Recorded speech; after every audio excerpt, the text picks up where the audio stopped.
来到这里才知道，世界上最大的妈祖像并不在福建，也不在台湾，而在我们的天津滨海。如果你想从这个角度观看一下妈祖神像，一定要体验一下我后面介绍的这个直升机体验项目。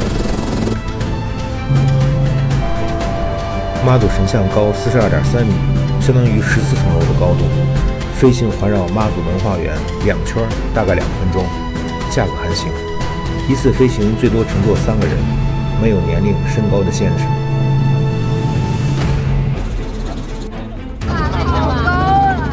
第一次坐飞机。如果你时间有限，只能选择滨海一个景区游玩的话，那你就选择来妈祖这里。